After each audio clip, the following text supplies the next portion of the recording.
July 28th, 2011. We will continue, councilors, with our budget hearings.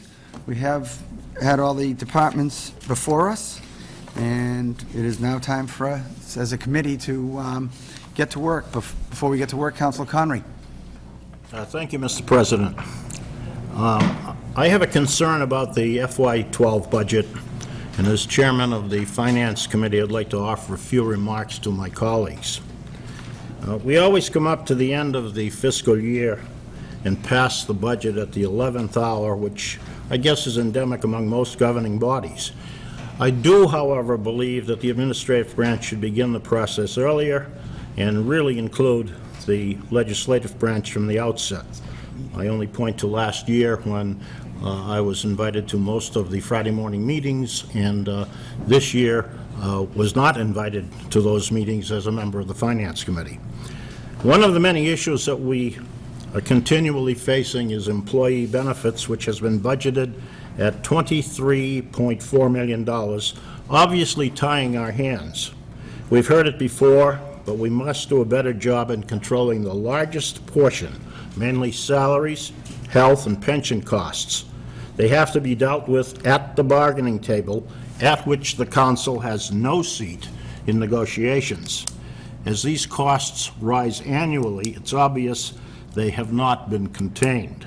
It begins with cooperation, consensus, and agreement on both sides. Our community is not alone, but that doesn't excuse us.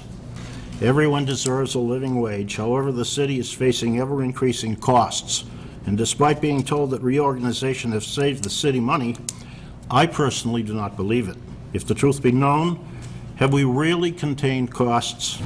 In addition, I think you will find that morale among several city workers has dipped. Even after all these changes and many moves, many councilors still wonder who works for whom. Our tax base has been dwindling despite what you hear. The city's industrial base has all but disappeared. I honestly ask you, fellow councilors, is this because Fitchburg has no economic development department? There are $0 budgeted for the FY12 for economic development. The mayor in this very chamber has told us time and time again that she and her office is handling this. Since when has the mayor and economic development manager's position merged to one and able to attract business and industry to our city? Right now, there are 3 major projects underway in our city: the Community Health Connections building on Health Alliance's campus, the expansion of the Simons Sign-In Cancer Center on the same campus, and the proposed train station in West Fitchburg. I will not argue that these are needed services, but what one fails to recognize is that not one of these will bring a single penny of taxes to the city of Fitchburg. Collectively, they are multi-million-dollar projects. As a quick related aside, we have lost 3 industrial buildings to housing. Where is the economic development that will help us in these tough financial times? My fellow councilors, I am not going to cast a negative vote on this budget because my vote really would be only symbolic, given the fact that there are 2 days left in this fiscal year. This is my 6th and final budget, and I never thought I would see the deception that appeared in this budget submitted by the mayor, which the council has corrected. 1, a revenue figure included in the health department budget for trash fee, which had not been acted on by this council, and 2, money for adding streetlights, which for all practical purposes was for purchasing the lights, for which negotiations have not been concluded, not to turn lights on. There are several other issues that need close scrutiny in this $100 million budget, and I shall not discuss them at time. FY12 is going to be a rough year for the taxpayers and the City Council, and it pains me to think that Fitchburg taxpayers are continuing to pay more for fewer services. Thank you, President Hay. Thank you, Councilor. Councilors, we've met numerous times for the budget, and you should have before you 2 pieces of paper that I think are important for us tonight. One is from Mr. Saracen. We have the proposed, the recommendations that councilors have made for cuts. And then we do have a piece of paper that came from the mayor regarding the mayor's impression of what the cuts we were recommending and what the mayor thinks we should do. Obviously, some money needs to be cut from this budget in order for it to be balanced. As it is right now, the budget is not balanced. So it is up to us to make that happen. Unless there is, somebody has a different idea or another way they'd like to go about it, I think we should simply take the sheet of recommended cuts that we have. The person who made the recommendation, then will have I'll read it, they'll have an opportunity to make a motion. If they make a motion and it is seconded, then the body will vote on that motion. Councilor Joseph. I guess one comment to that discussion. I don't think, or I don't feel, or I know that it's not the city council's responsibility to balance the mayor's budget. It's the mayor's responsibility to balance her budget and give us a balanced budget to pass. Though we've made some recommendations that she, or the executive office agrees with, to balance the budget, I do not want in any way, shape, or form to say that we have balanced the budget for the mayor. If the mayor chooses to make those cuts, then I believe that that's her recommendation, giving back to us how she's going to make that $225,000 up in revenue that has been taken out of the system, that wasn't in the system to start with. So I just want to make it clear that if we do go ahead and vote on the proposed budget cuts that were recommended by the council that have been amended by the mayor, those are not the council's vote to be, it is not the council's budget or our place to make those recommendations. Those should be given to us in an order to say this is the balanced budget prior to moving forward. I know we can vote to cut the budget, and that's when we'll get the proposed amendment, but I don't want it to be said that we balance the mayor's budget. The mayor is responsible for balancing her own budget. Well, I agree with you, Counselor. What we have before us is unbalanced, and if there were not cuts made to the budget, I personally would not vote for it. I'm certainly not going to support an unbalanced budget. If by our actions it brings the budget into balance, then I can consider voting for the budget. But I agree with you wholeheartedly. We received a budget that was out of whack and may be put online tonight or may not be. Councilor Di Natale? No? Mayor Wong? I'll defer to the counselor. No, he said he's all set. Okay. I would say two things. First is you have a document before you which gives you an insight as to if you wished me to resubmit the budget, is exactly how I would resubmit the budget.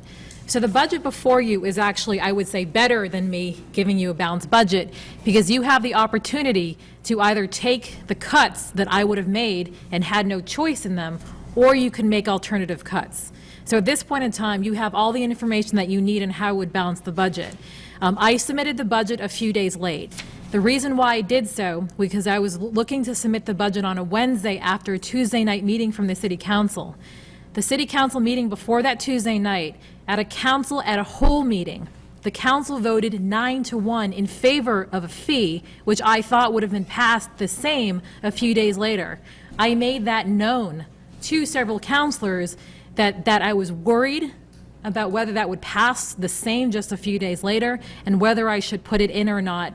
And given the 9-1 vote, I made the decision that given that it was a council at a whole meeting, the same councilors would be meeting several days later, that it was safe for me to put the money in. And I did. And I made that clear, and it's been that way since. So I just want to make sure that you know that that was why the additional funding was put in there. It was based on City Council actions, that I made a calculated risk. Obviously, that risk was wrong. But right now, before you, you actually have a choice in what to cut. I'm recommending cuts that would balance the budget. You can take those cuts, you can cut more, or you can cut differently. That actually puts more power in the hands of the council right now. Councilor Di Natale. Thank you. I agree with the mayor's statement about the power is in our hands. You know, I've heard when I first ran a lot of talk about how the budget is the mayor's, and that is true. But once we pass this thing, it's always been my opinion that it becomes both of ours, because we've reviewed it, we agree to it, and we let it go through. I like this process because now it is our time to make some decisions that we want. The mayor gave us her recommendations. The mayor gave us her proposals. We have proposals in front of us. We cannot tell the mayor where to put this money, but we can free it up to give it the opportunity to get balanced. And I believe if we cut a line here, the mayor does not have to take that money out. She could put it back into that budget. Am I wrong in saying that?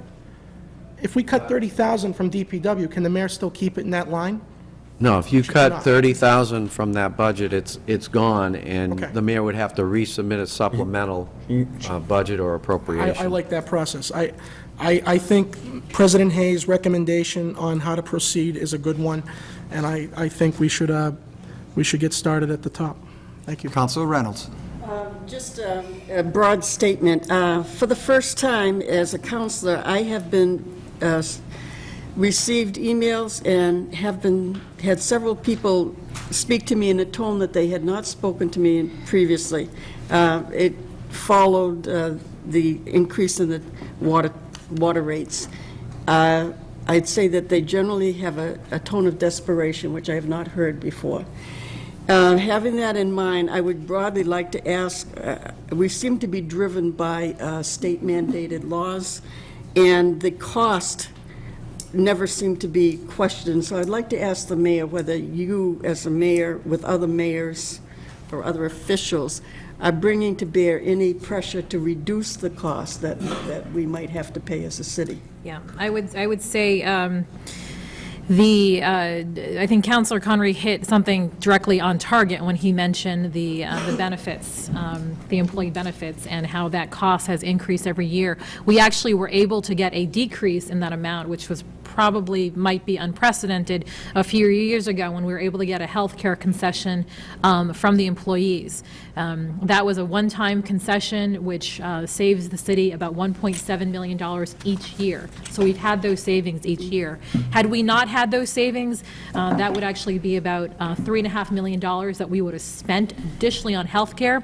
So no more stabilization fund, and then take another $500,000 elsewhere, we would have been bankrupt essentially. So the concessions from the unions have alone helped to keep the city in balance, helped to put some money in the bank, and helped us to keep balance our budgets. However, it is not enough. The last 2 years, we have tried to get back to the table for health care reform, and we have not been successful. And that's why we took the route of all the mayors collectively saying that health care is our top priority, and for the last 3 years, we've been lobbying the state for some changes. It's support that I've heard Councilor Di Natale voice several times. They're actually, my understanding is that they're actually voting on that today, so we might hear by the end of the day if there's some progress on whether there's more municipal control over health care costs, and that could result in multi-millions of dollars worth of savings.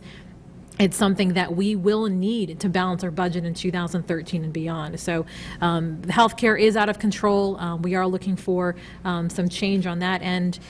In terms of the water and sewer fees that people are talking about right now, that is something that is fought on the federal level. So we're having some federal issues with mandates on unfunded mandates that are coming down the line. Believe it or not, the fee that people are that we're all facing increase right now is actually much less than where we had started before we started negotiating with the federal government to get the cost and the scope down. They wanted us to do a lot more, which would have cost a lot more, and we've spent some significant time, and I want to thank our wastewater commissioner and our DPW commissioner for really leading the charge in getting those costs down so that the increase was minimized. But we are facing some tough forces, whether it's state labor laws that make us go to the negotiation table over health care, where the state does not, or federal issues where we are forced to make major changes in our water and wastewater infrastructure that costs us a lot of money. And I can tell you that all of those things have been discussed within this chamber, and they have been, I will say, a long time coming, and let's all hope that there's some positive news coming from the state tonight. I was conjecturing whether or not the additional monies that come in from the collection of trash and that entire issue might not go actually to relief of water costs for the citizens. Is that a... It can't the way that we structured our water and wastewater department. Our water and wastewater department are independent enterprises. So the interaction between the two, it doesn't work that way, in which one cannot benefit the other. But one is So it's going into conversely- the general fund, and so... That's I'm right. So the thinking- general fund is separate from the enterprise fund. So just as enterprise funds cannot go to the general fund, it's vice versa. So, for example, we can't decide to raise water rates because we want additional money for police and fire. And additionally, we can't raise funds in general fund and use those on the other end. Okay, it's just broad issues I'm concerned about. Thank you. Councilors, just a reminder, this is a council as a whole committee. The actions that we take will then be reported to the city council at the special meeting that's to follow us, and that will be the final actions on the budget. So we'll get started with the proposed budget line item reductions. We'll start with Council Solomito made a recommendation on page 35, fire personal services, to eliminate a 2% contract increase. Original amount of the budget was $5,023,303. Proposed reduction was $98,831. New amount, $4,929,472. Motion made to accept the council's recommendation. Councilor Solomito. Thank you, Mr. President. My question is, I made that recommendation because the contract had not been ratified. However, if the contract does become ratified in the future, then this reduction will be null and void, and the money will be back in the budget, bringing it back up to the $5,023,000, correct? Chief Roy? Yeah, the contract has been ratified. It was ratified and signed on June 22nd, and we provided copies to all councils last Wednesday. Oh, no, I apologize. I think I misused the word "not ratified by the union," passed by the council. Oh, Right, and that's my mistake. So if this council does appropriate the money, then the reduction that I proposed will be null and void, and we're going to be back up to the $5 million budget amount, correct? No. If we make the cut, it's cut. If we cut here, then what happens when the budget comes in front, the contract comes in front of us? If the, correct me if I'm wrong, Dick, if the contract comes in front of us and it is cut, we don't, and it's there, we don't have the money for it. Whereas if it's left in and we don't do the contract, then there's just leftover money that would go back to the general fund. Is that correct? Correct, yeah. But you usually have to fund the first year of the contract to ratify the contract. Is this the first year of the contract? This is the third year. This is it. We So- took 2 zeros, and then this is the third year, starting July 1st, and that's the end of that contract. We'll be back in negotiations. So if, let me continue. If the contract is ratified, then the city would be bound, I believe, by the 2%, whether or not it's in the budget. But there's nothing for future years. It's just FY12 Just this year. is the only thing. But you, yeah, if the contract's going to probably pass, you want to leave the money in the budget. Otherwise, the budget will be underfunded. And that's my question. If we really can't propose or vote on this reduction because we may be bound in any event. Yes. And if that's true, we're going to have to cut $98,000 somewhere else along these proposals to come down to the $773,000 total amount of reduction, if we're going to lose the $98,000 reduction. If you went ahead with this cut, you would, then the department, that budget line item, that total budget, fire personal services, would be cut by that amount. So the fire chief, working with the mayor, would have to find a way to balance, to not overspend. they may have to lay people off or come in for a supplemental appropriation. Mr. President, and I apologize, and maybe Council Dean Telly can help clarify it. I just don't want to vote on a proposal that I made if it may be null and void. Councilor Di Natale. My understanding was that if we do not support the funding, and the contract, procedurally, the contract has to come before the Finance Committee, like any other contract that gets ratified by the union and the mayor, and we have to vote to approve the contract or the funding for the contract. Couldn't we possibly, in the future, we're going to get the contract to vote on, and if we voted for it, we would have a supplemental budget that the mayor could reinstitute the 98,000 now that we voted for the contract? I mean, so we could cut it now, get the contract later, review it, and if it were to pass the Finance Committee and the council, then the mayor could give us a supplemental to fund that contract, could she not? You could do that. You can do it that way. It's either way. I think we've done this in the past, that all it is this money, that is the contract. The other years are already gone on the contract. So if the money's approved tonight, the contract's approved, and that's all it is 2% raise. That's before you built into the budget already. I thought a contract that's ratified comes before us, any contract. It doesn't? There's been times, Counselor, if we're in mid-year, in mid-budget year when it comes in, but if we're coming into the start of the year, then actually it happened in the first year I was chief, that once you vote on the budget, but the issue used to be that the councilors didn't want to approve subsequent years without knowing what that was going to be. In this case, there is no subsequent years. There's 2 years of 0, and then FY12 at 2%, which is in the budget.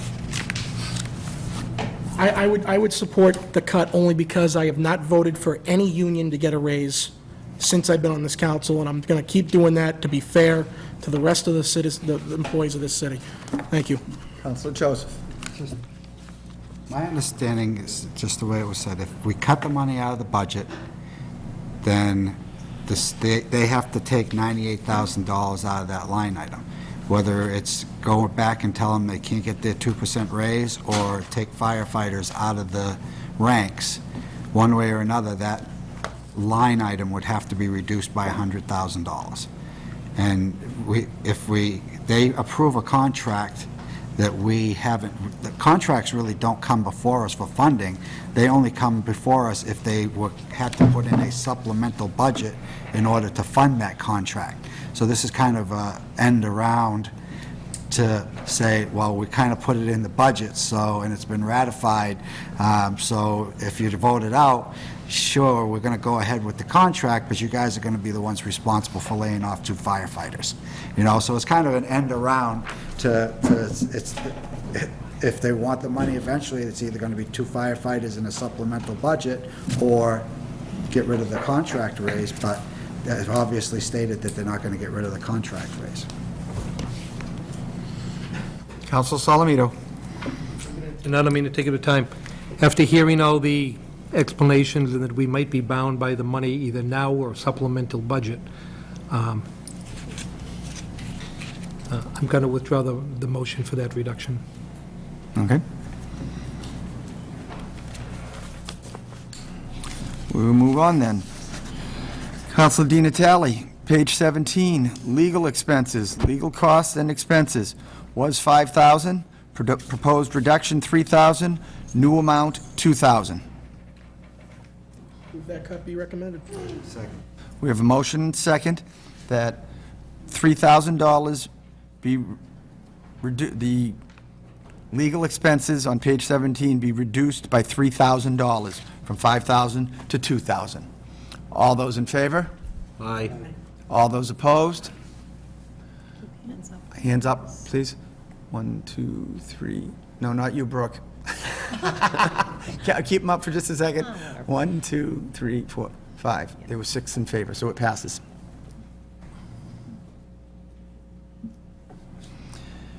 Next, Councilor Di Natale, page 44, Board of Health, rubbish collection and disposal contract services, original amount $600,000, proposed reduction $30,000, total $570,000. Move the recommendation be granted. Second. We have a motion and second that the recommendation be granted. All those in favor? Aye. All those opposed? It is unanimous. Counselor Di Natale, page 43, Board of Health, traffic signals, contract services.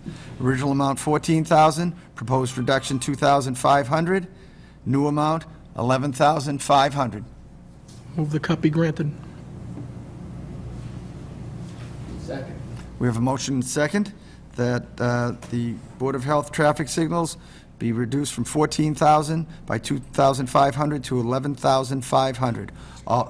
Speaking to the motion, Counselor Joseph.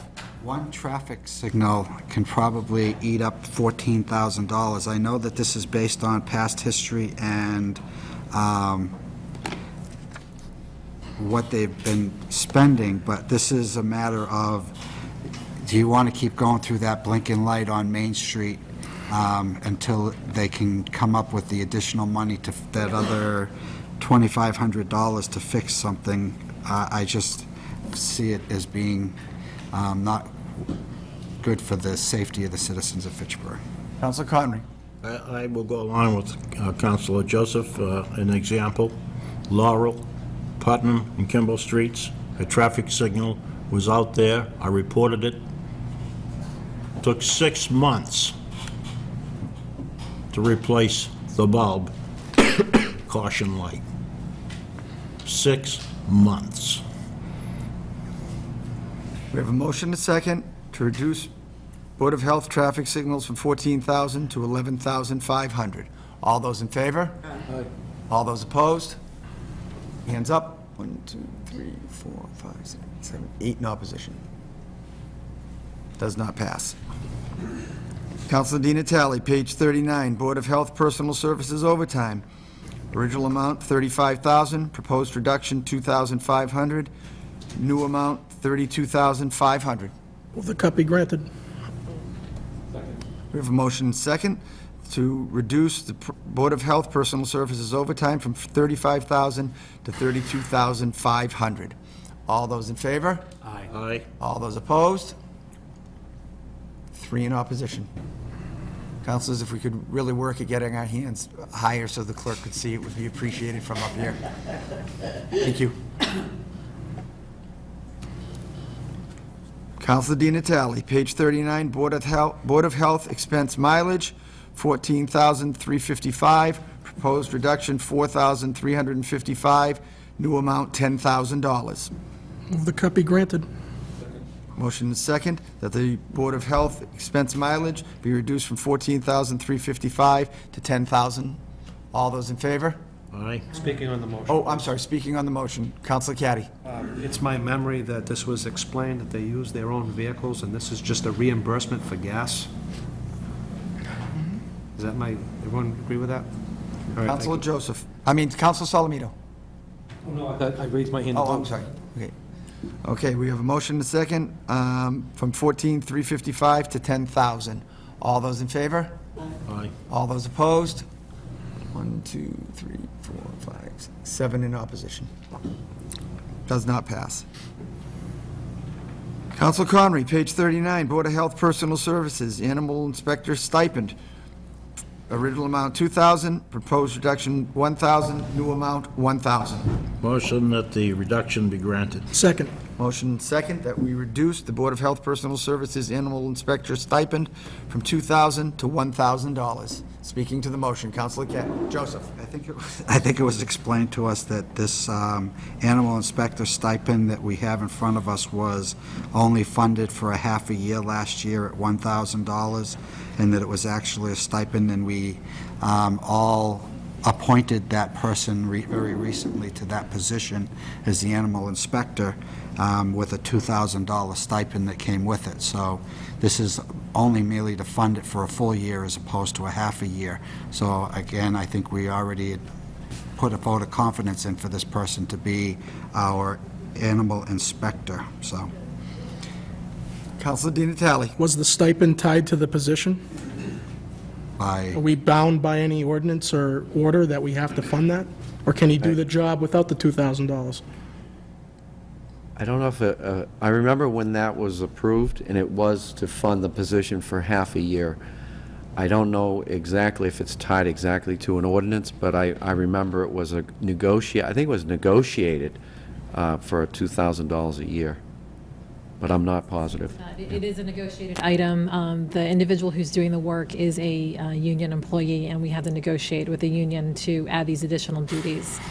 These duties were not being covered under the city before, and already a distinct position that is being required by the state, and what I would consider another smaller unfunded mandate that the state has pushed upon us. Counselor Conry. It's in the union, it's a negotiated item. This was something I referred to earlier. We really have to take a look at these stipends in every department. I'll withdraw my motion.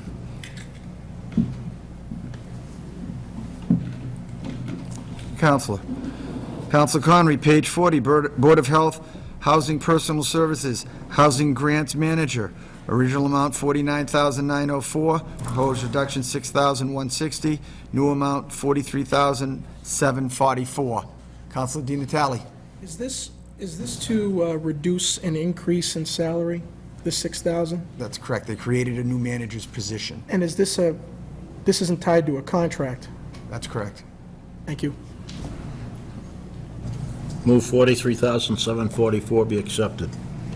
Second. We have a motion and second to reduce page 40, Board of Health, Housing Personal Services, from $49,904 to $43,744. Speaking on the motion, Speaking on the motion, Counselor Caddy. is this offset by any grants? This is a straight-up fee? This is a 100% grant position, 100% grant position? grant-funded position. So this does not add to the general fund savings. I'm not sure I understand what you mean by that. Is it? CDBG? CDBG? Yes, and home, and so on. All set? Counselor Di Natale? Couldn't we use that money somewhere else in CDBG? If this were to go through? We'll go back into the pot. Good enough. We have a motion and a second to reduce page 40, Board of Health, Housing Personal, from $49,904 to $43,744. All those in favor? Aye. All those opposed? 1, 2, 3, 4 in opposition.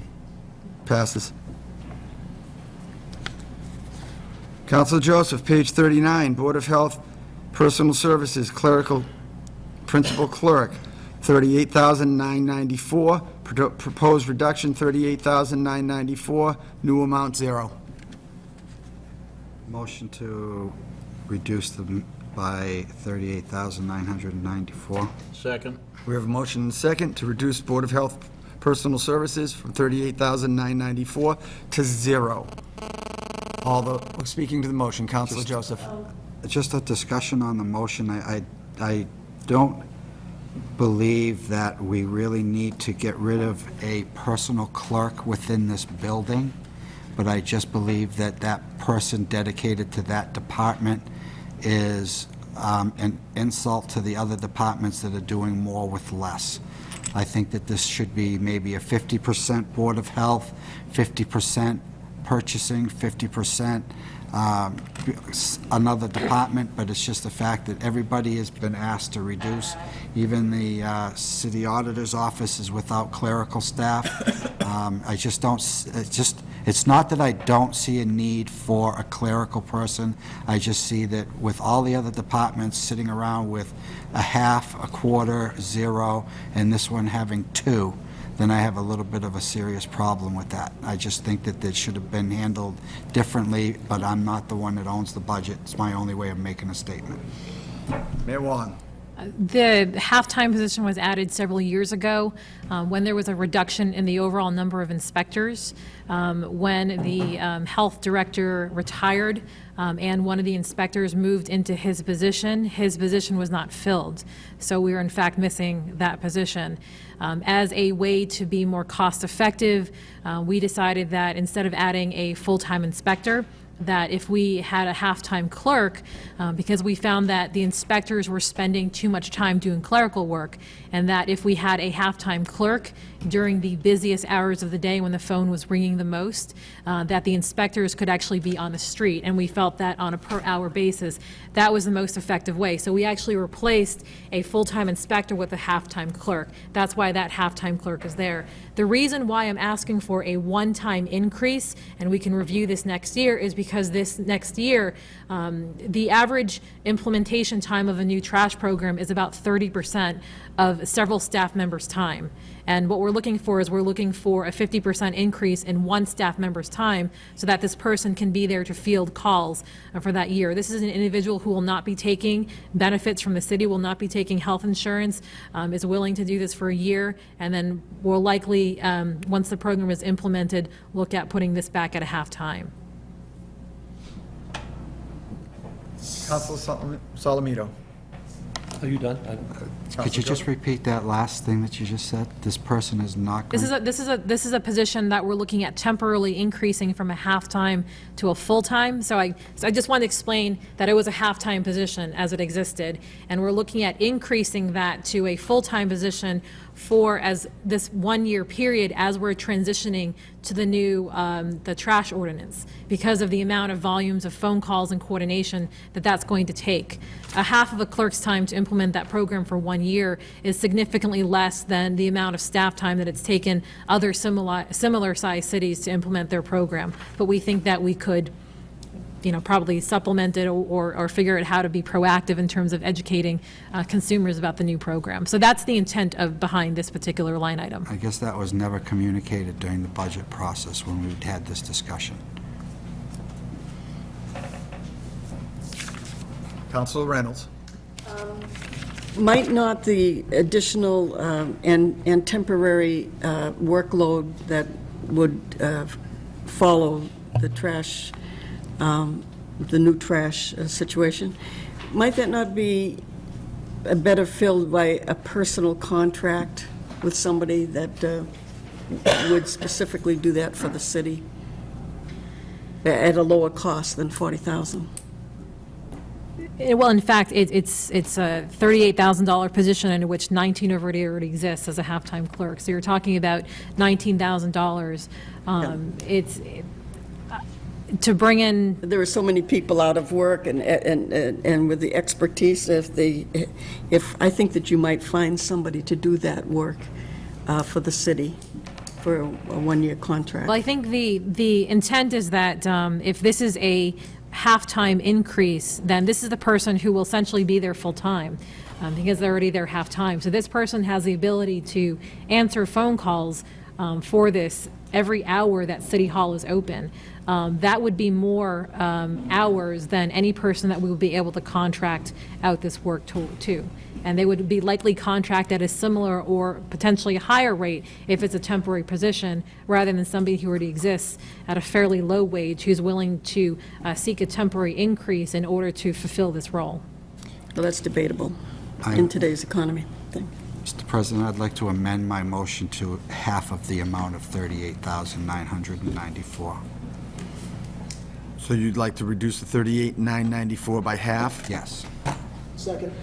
Just 1 second. I'm having Mr. Saracen punch his calculator because I'm not. Reduce it by 19,497 to 19,497.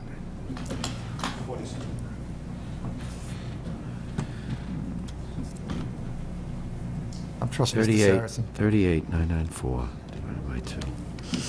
19,497. Did you second that, Counselor? Yes, it is. Okay, we now have a motion to reduce page 39, Board of Health, Personal Services Clerical, Principal Clerk, from $38,994 to $19,497. Speaking to the motion, Counselor Salamito? I waive any, Counselor Conry? Pass, Mr. President. Counselor Di Natale? I didn't have my hand up. You did earlier. No, you did earlier. Yeah. Oh, well, I'm sorry, He always has his hand up. Counselor Joseph Oh, okay. preempted me with the half cut. Counselor Caddy?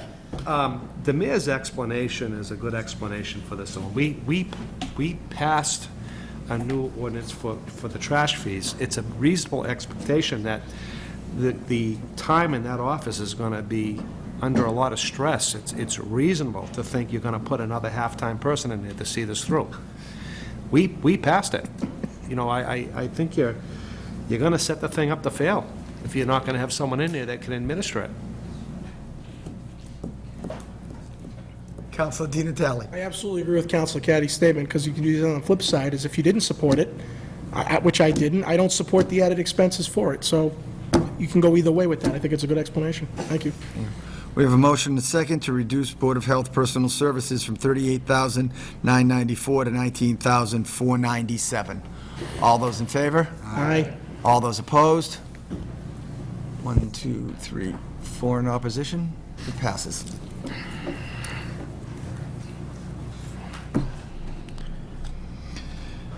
Councilors Conry and Caddy, page 51, DPW Highway Services, Contract Services, Streetlights.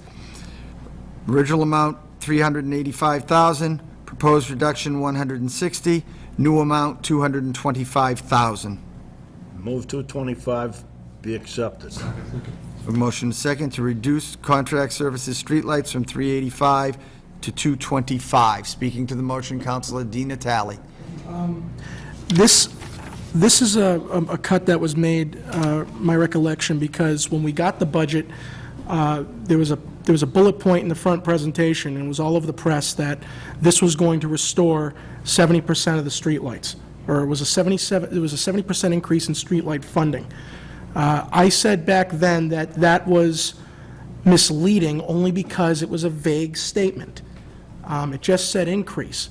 Commissioner Laxo was before us the next day and explained to us that that 160 increase is not tied to actual restoration of people's streetlights, more is it towards the negotiations to purchase the lights. He didn't leave that out. He said that it really isn't earmarked for anything right now, but the understanding, at least in my camp, was that was for direct restoration, not for any negotiation for purchases, because that's not a definite right now. So I believe the council wanted to do this, or some recommended it, because when and if we do get some handle on what's going to happen, then we can have a supplemental budget come before us to increase once we have a better idea of how this will be spent, because right now it's been told to us it's not for direct restoration. Thank you. Mayor Wong. The way that it works, because of the savings of purchasing streetlights, is any money spent on purchase of streetlights automatically means that that light is going to be turned on. So if a light is purchased, it is turned on. So it is a restoration of the streetlight. So why did the DPW commissioner not tell us that? Why did he tell us it's not for, it could not be for restoration? Because the additional money is needed for the purchase of streetlights, which reduces the overall cost, which means that within the operating budget, we're able to operate more streetlights within the operating costs. So what happens is the operating budget, which you're still looking at about $225,000, would in fact be able to turn on within that budget all the streetlights that are purchased with the additional funds.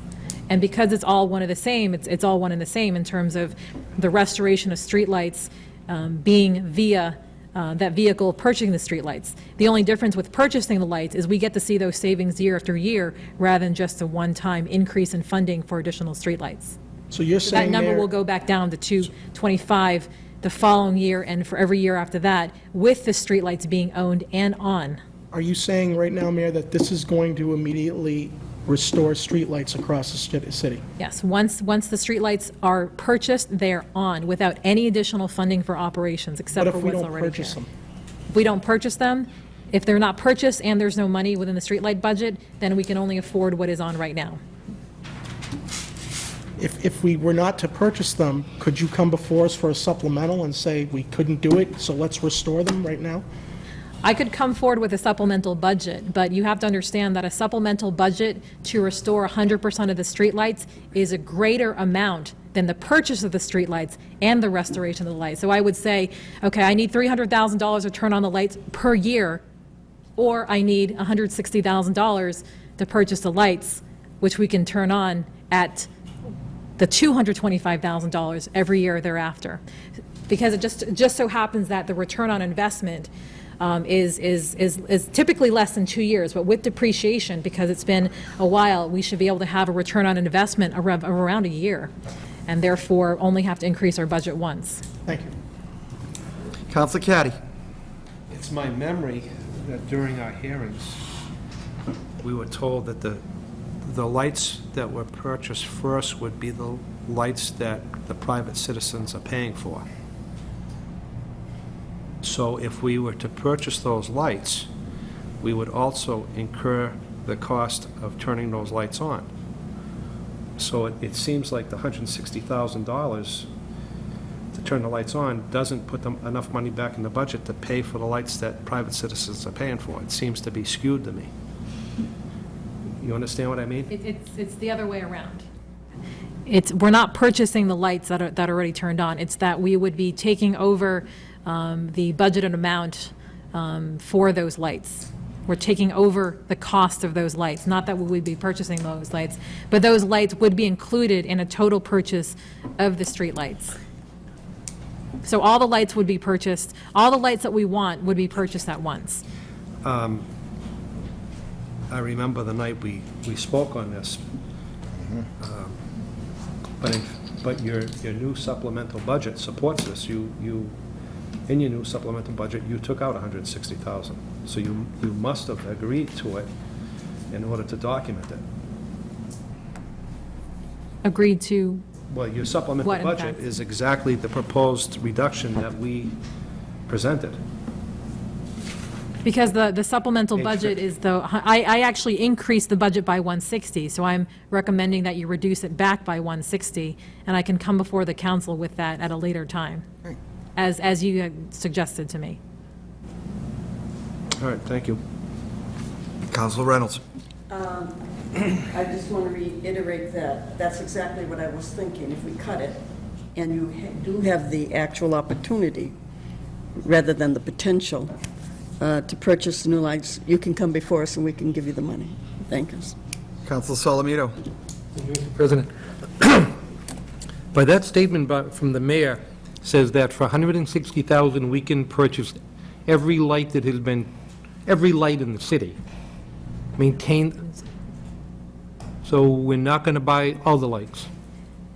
No, we'll buy a significant portion of the lights, but the feedback that I've received from most counselors is they don't want 100% of the lights back on. You know, maybe 90, maybe 80, maybe 70, but I'm not hearing from the council that they want every single light back on, and that's not what I've heard in terms of feedback.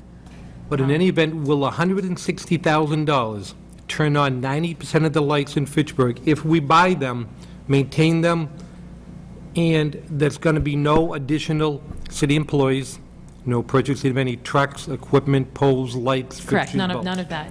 The 75-plus communities that have done this before outsource that, unless they own their own municipal electric company, and therefore they own the trucks anyways. Most contract out.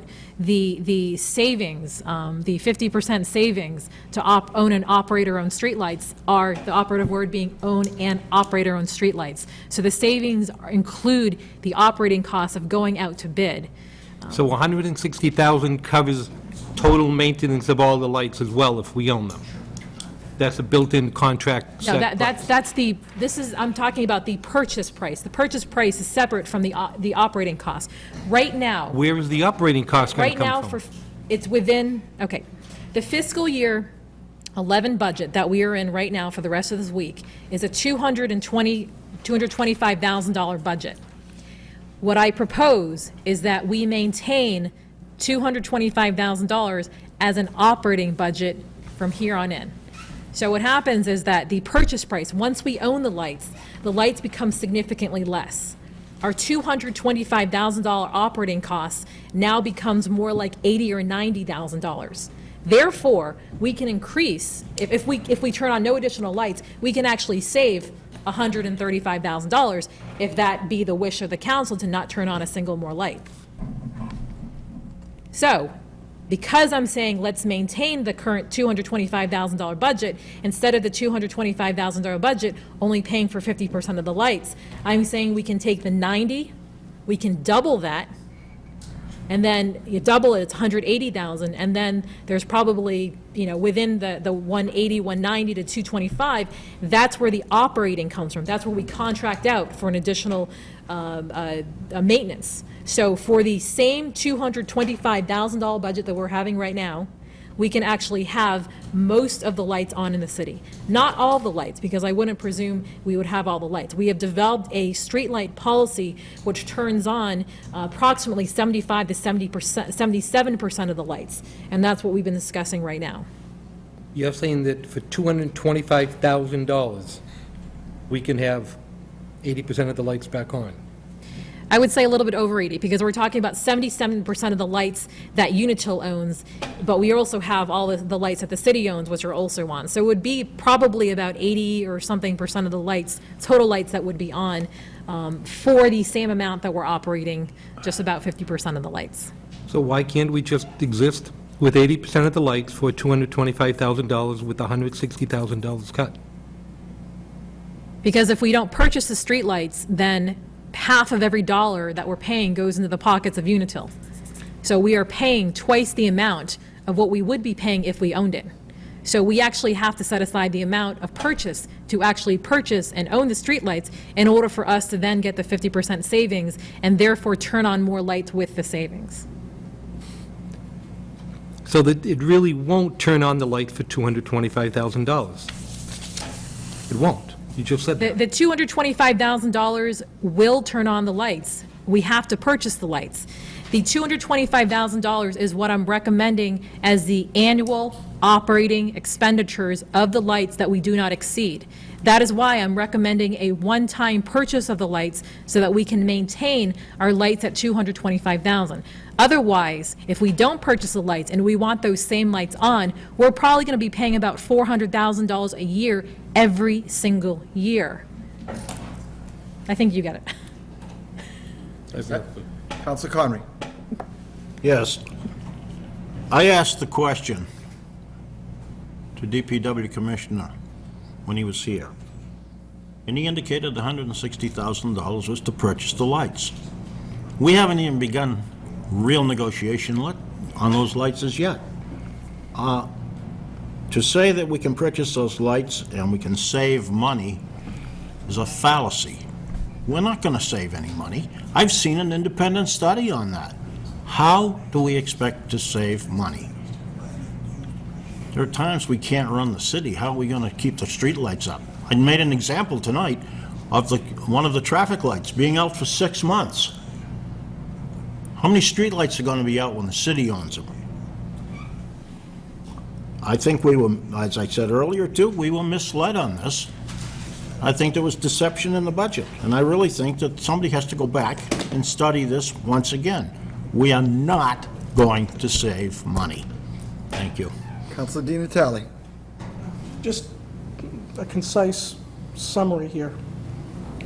The 160 increase is to purchase the lights. It's a one-time cost.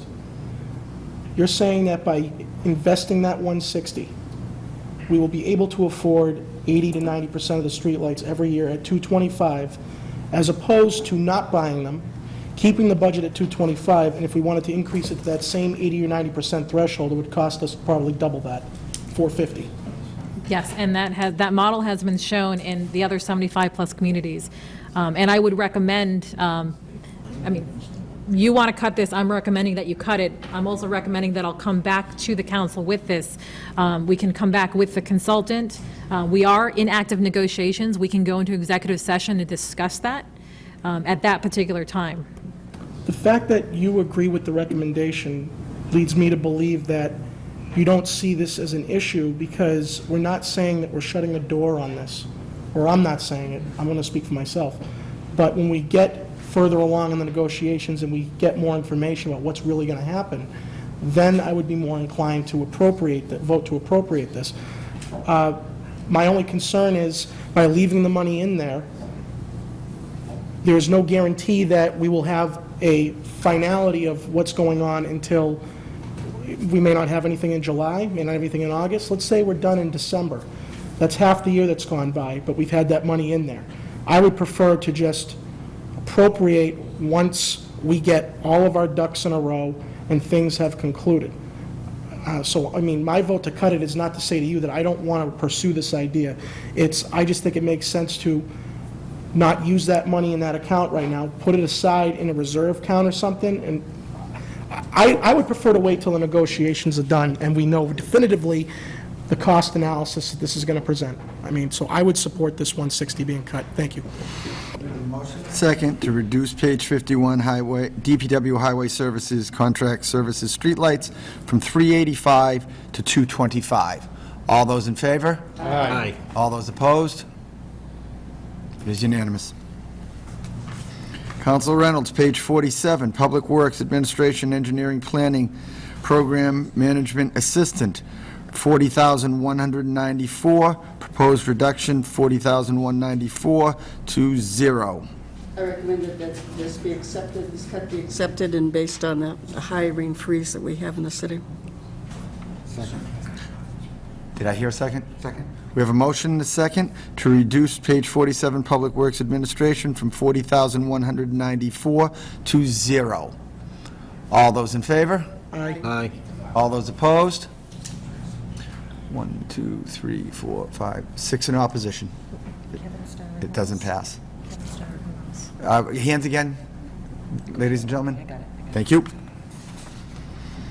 Counselor Joseph, page 47, Public Works Administration, Engineering, Planning, Civil Engineer, $75,534.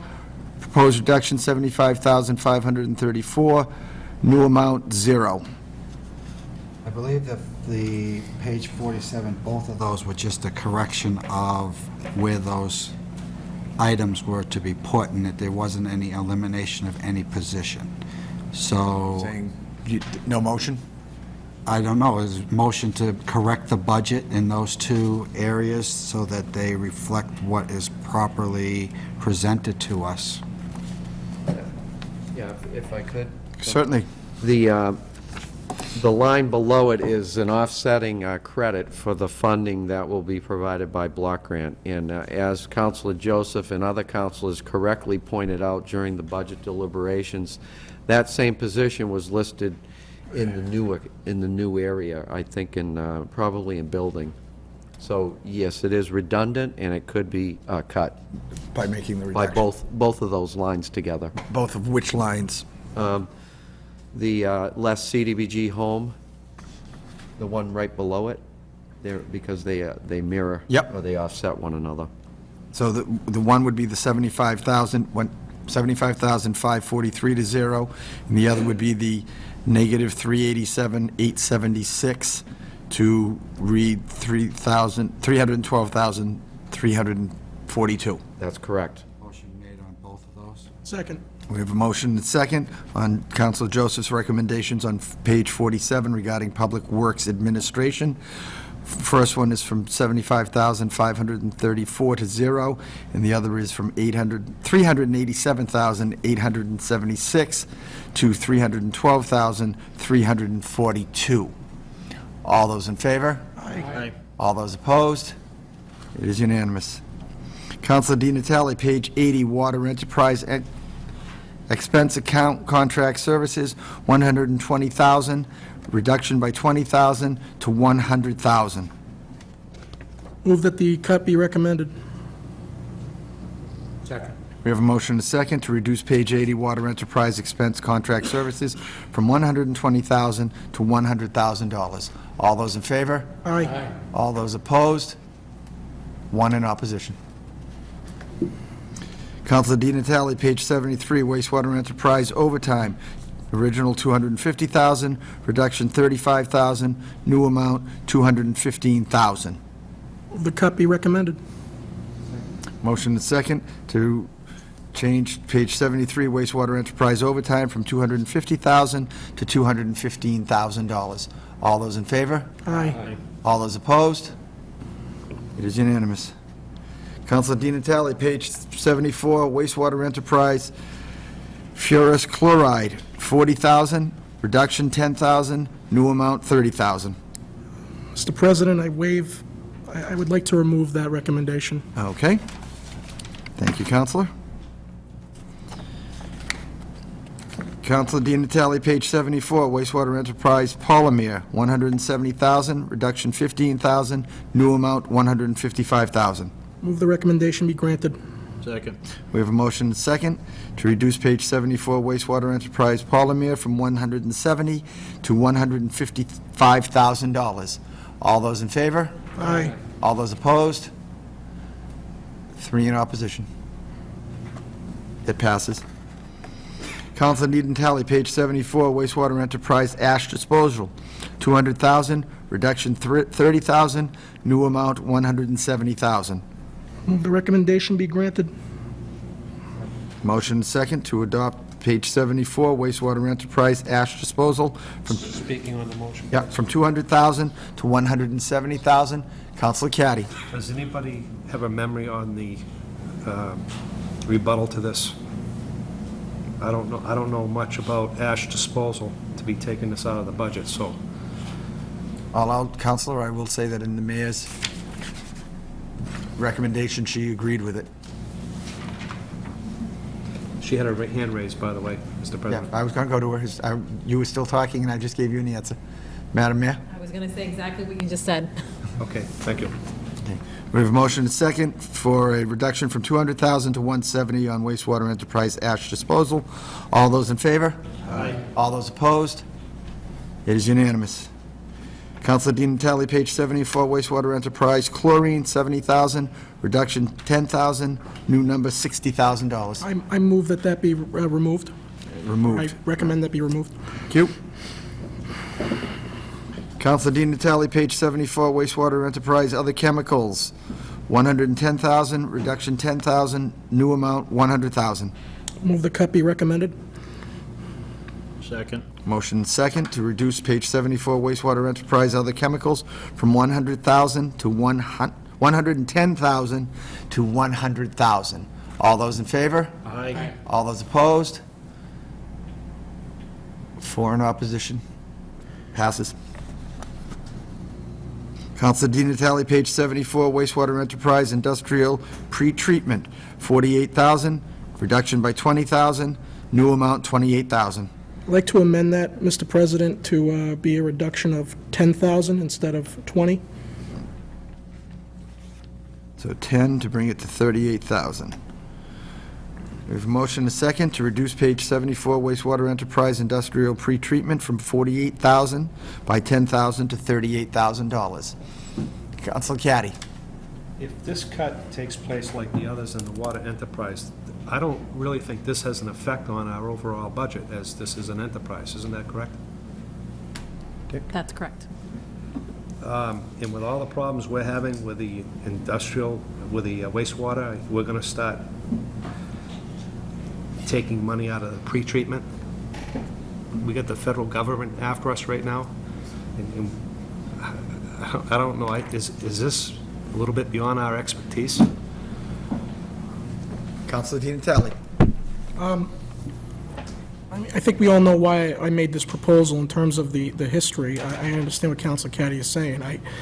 My goal was to not leave the water and wastewater and even the airport aside of any cuts, because I feel like if we make these cuts, it forces them to make even more pinpointed decisions on their expenses, and the money's not going to leave their budget. I assume that if it was cut, would it not, in a sense, going to retain earnings? I mean, they have their revenues, they have their expenses balanced. My thought was, well, given the spending history of these two enterprise funds, the fact that they don't use this money and we have rate increases on the horizon, this would maybe help just a little bit in bulking up their retained earnings, and is this to say to them, don't spend this unless you really, really have to, because the last 6 years, you haven't spent it. So why don't we keep that in retained earnings for something really major and not put it in the budget? So I don't think it's leaving the wastewater. I tried to explain to Mr. Jordan, it's staying with him, but I say it should stay in retained earnings and be used when necessary, and not to be in one of these accounts. Because I contest he's not going to use it. He hasn't used it in 6 years. This year he's going to use it all of a sudden? And I think I'm being a little kinder to him by making it 30 instead of 20, 10 instead of 20. We have a motion, second, to reduce page 74 wastewater enterprise. Oh, Madam Mayor. Yeah, I just want to say that in particular to this particular line item, this number is based on an existing contract the city has with Ty and Bond, and it doesn't mean that we will use all of the funding. So I just want to say on this particular contract, because we have a signed contract with Ty and Bond, if we actually use all the services, then what we can do is we can actually come back to the council with a recommendation that it be pulled out of retained earnings to finish up the contract. But I think Councilor Di Natale is correct, it's still going to be there. If they need it, they can come back and ask the councilor as at that time. I'll remove my recommendation. Thank you, Counselor. Moving forward, Counselor Hay, page 58, Recreation Personal Services, Recreation Director, original amount $43,274, proposed reduction $1,253, new amount $42,021. Councilors, when the Recreation Director was before us, I acknowledged that I had spoken with her and that when she started a year ago, she started at a salary that was equal to what the outgoing director was getting after 5 years and his proposed increase last year. I didn't fight that then, but I did indicate that I would not support a raise for that person after 1 year with starting where they were starting, and that was my reasoning for the motion. So if I could, Move the cut be recommended. we have a motion second to reduce page 58, Recreation Personal Services, from $43,274 to $42,021. Speaking to the motion, Councilor Caddy. I believe that night the recreational director said that she was getting this amount already and that it wasn't a raise. Did anybody investigate and find that It not was to be cleared up. true? She was incorrect. Okay. Thank you. Motion second to reduce page 58 from $43,274 to $42,021. All those in favor? Aye. All those opposed? One in opposition. Councilor Connery, page 56, Veterans Personal Services Clerical. Original amount $20,000, proposed reduction $20,000, new amount $0. Second. Motion second to reduce page 56, Veterans Personal Services Clerical, from $20,000 to $0. All those in favor? Aye. All those opposed? Two in opposition. Council Solomito, page 56, Veterans Personal Services Veterans Agent. Proposed amount, $50,530. Proposed reduction, $50,530. New amount, $0. You got a motion? There's not a motion yet, Counselor?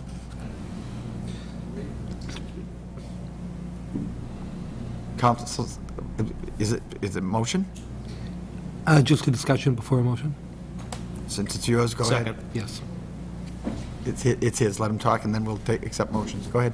I fully realize that at some time we're going to have to fund this position, and so that money's going to come back.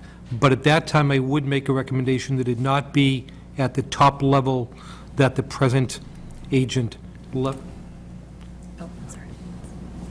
that present agent left at. So if that person were to be hired, and it will be, I would then be making a motion that it not be at the $50,000 level in the future. Thank you. Is that so we don't repeat what we did with the Recreation Director? Madam Mayor? An offer is being negotiated right now with somebody for a salary that is, I would say, a greater than 10% or approximately 10% decrease on the current veterans agent budget. I'm recommending a cut in my proposal of about a 5%, with a 5% differential being a approximately 3-week overlap between the existing veterans agent and the new veterans agent as we work to transition over the next few weeks. Motion to reduce the veterans agent's personal service amount by $2,500. No, we don't have a motion yet. Wait, 1 second. We do now. That was the first motion, Counselor. No, Counselor Solomito just spoke to his recommendation. Yes. Did I hear a second? Second. We have a motion and a second to reduce the Veterans Personal Services Veterans Agent from $50,530, reduce it by $2,500 to $48,030. Second. And we have a second on that. Counselor Bove, speaking to the motion.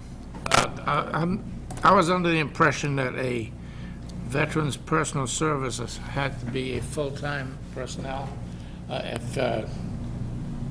If we have a certain amount of residents in the city. Do you want to elaborate on that, Ms. Mayor?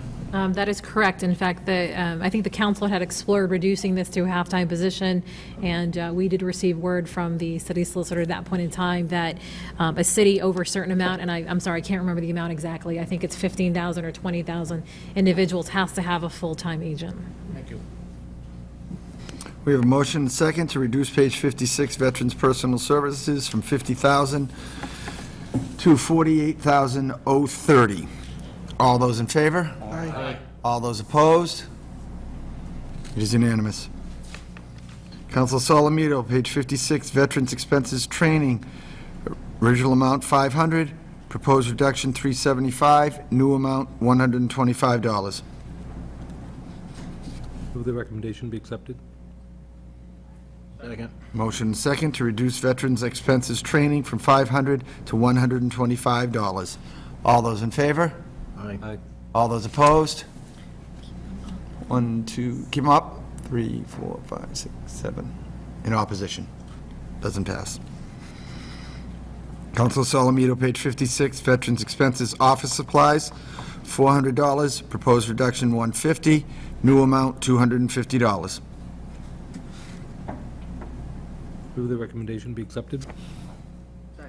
Motion second to amend the Veterans Expenses Office Supplies from $400 to $250. All those in favor? Aye. Aye. All those opposed? 2, 3, 4. 8 in opposition. Council Caddy, page 63, miscellaneous expenses, Johnny Appleseed Center.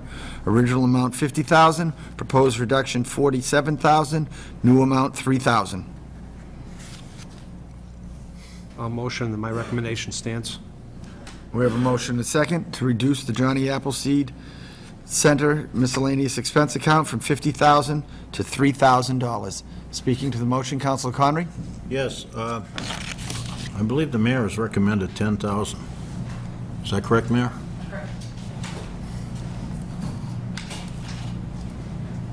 Councilor Di Natale? I just want to say that I would rather support the mayor's recommendation instead of a full-throated cut right away. Thank you. Councilor Reynolds? I also agree with the mayor's recommendation. Councilor Caddy? So the mayor's recommendation is to put 10,000 into that account, To cut Cut. by 10,000. so we'll put 40,000 into that account. That's what we spent this past year. So where's the reduction? And this week, the Long Joe bike race isn't going to happen, and the revenues from the hotel tax isn't going to be there. So there's no reduction whatsoever here. Councilor Di Natale? Is there a motion on the floor? Yes, there is. Sorry. Motion is to reduce it from $50,000 to $3,000. I would support a $20,000 cut. Councilor Conry? Cut would leave us, the new amount would be $10,000, correct? No. The No. mayor's recommendation was to cut it by 10. Is that correct, Madam Mayor?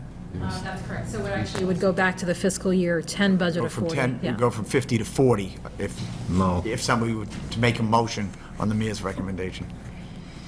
On the floor before us is a motion and a second to reduce page 63 miscellaneous expenses, Johnny Appleseed Center, from $50,000 to $3,000. Councilor Still Caddy? speaking on my motion, I would be really willing to put more money in there, but I'd like to hear from other councilors what they want to do. Spent a lot of time on this. I think I proved that with all the communities that support this, there's only 3, and they represent a couple of dozen or more. I think I proved that if each of those communities put in $3,000, they would have the same amount as their budget right now. Some of those communities, Groton, Lunenburg, Westminster, Ashby, Ashburnham, we're the poor child. We're the poorest community around here. And we're putting in all this money, and no one's putting in anything. Now, we're going to continue to do this because we're good guys? You know, I mean, hopefully, the Chamber understood when the presentation came that it was very unfair. You know, and we're shutting off streetlights and reducing services, and we're paying more than the other two communities, first of all, because the other communities aren't paying. So we're going to just fund it the same as we did last year? You know, nothing really happened? I hope that I open some eyes. I hope someone realizes it. You know, we should cut this. Maybe 3,000 is extravagant the first year, but how about if we just cut it 40 and give them 10? And then we're paying 3 times what any other community should be paying. I'll change my motion, but I'd like to hear someone say something about it. Councilor Reynolds. I didn't have my hand up, sir. Councilor Conry. I will support Councilor Caddy, $3,000. Councilor Joseph. I have to recuse myself from the discussion. I use the service to build my business. Thank you. Councilor Solomito. Thank you, Mr. President. My vote to keep it at the $50,000, but I would be willing to go along to cut it to 10 based on one factor and one factor alone. I've gone out and I really have spoke to a number of businesses in Fitchburg who own restaurants, pubs, pizza places, car washes, and they all said, we benefit from that money. And for that reason and for that reason alone, to stimulate business, and God knows we've lost a lot of businesses. Did I mention 8 auto bodies? But we have to keep business in Fitchburg. We have to. And for that reason alone, I'd be willing to keep the 50, but I would be willing to go down to no lower than 40. I would just like to comment that I understand Councilor Caddy's frustration and sense of inequity in this process. I do agree with Councilor Solomito. I speak to business owners who have asked me to see if we can keep some money in this account, maybe not the full amount, but some money, because they do get business from it. But the one statement I would like to make is that when we started this 10 or 12 years ago, whatever it was started by an increased tax on each hotel room. And the idea was that there would be an increased tax, of which 25% would go to the Johnny Appleseed Fund, and the city would keep 75%. If we are going to change that agreement and change what we give to Johnny Appleseed Fund out of the tax that we receive from each room that's rented at that hotel, I'd like to see this body give consideration to changing the tax. It was implemented for a specific reason, that one tax. If we're going to change what we're going to do with that money that we receive from that tax, we should consider maybe eliminating the tax. Or are we just going to take that money and throw it into our general fund? I'm not saying we can't do that. I'm just saying that bothers me. Councilor Caddy. If you live in one of the other communities that don't pay anything, they can go down to Aunt Johnny Appleseed and give them some money, and they get their business advertised. So my point is, what do we get for our $50,000? As a businessman from Fitchburg, I don't get any breaks when you go down there. You go down there, and I'm going to pay the same fee that the people that don't pay anything from other communities pay. So what do we get for our $50,000? That's my point. What do we get? We're the ones who took the gamble years ago to support that. And we continue to support it while other communities continued not to support it. So now all of a sudden, it's ours. We own it. We're the ones that are going to take the burden. The poorest community in this entire area is taking the burden. Did the chamber get lax? Did because they were collecting our fees all these years, did they get lax and not go after the other communities and prove that they had a good program? And divide by the number that came to $3,000? And you're telling me that some of these communities can't afford $3,000, but our community can afford $50,000? I'll pull my motion. I'll pull it, because it's probably too much. But I hope someone else makes a motion to take some money off of this, because it's extremely unfair.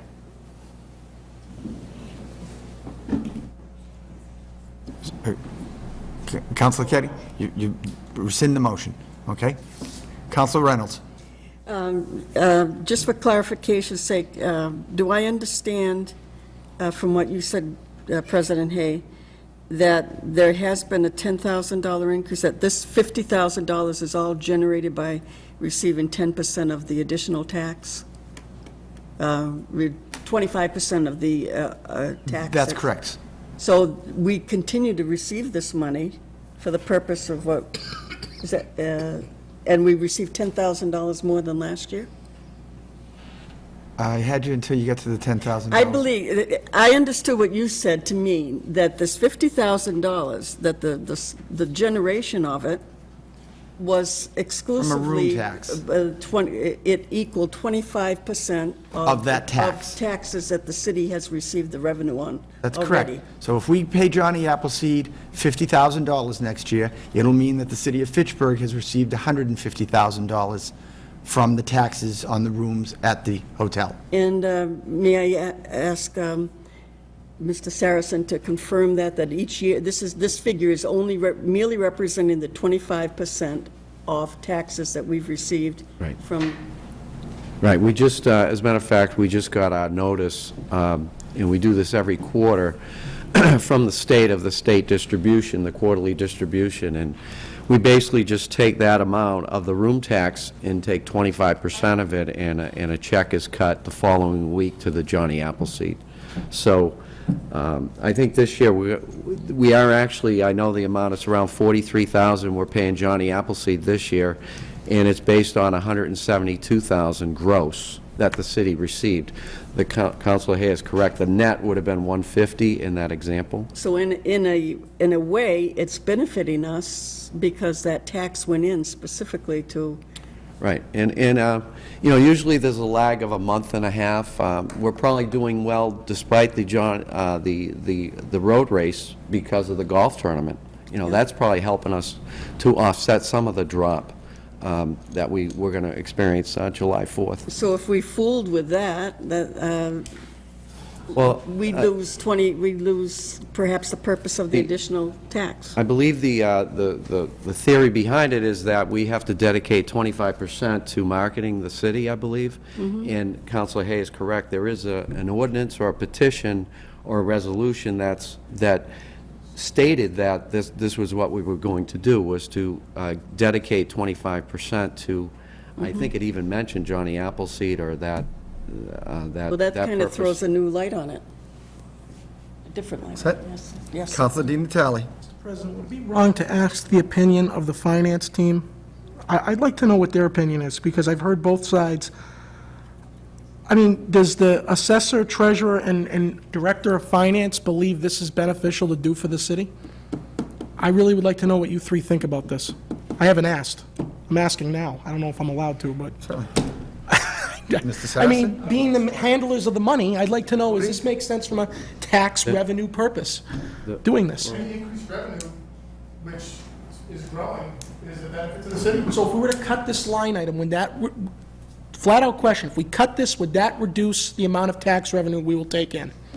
No, but I agree with Councilor Hay regarding contractual obligation, whether that, you want to go down that path or not. Let me just add, I think the city is obligated to dedicate 25% of this revenue for some form of marketing the city.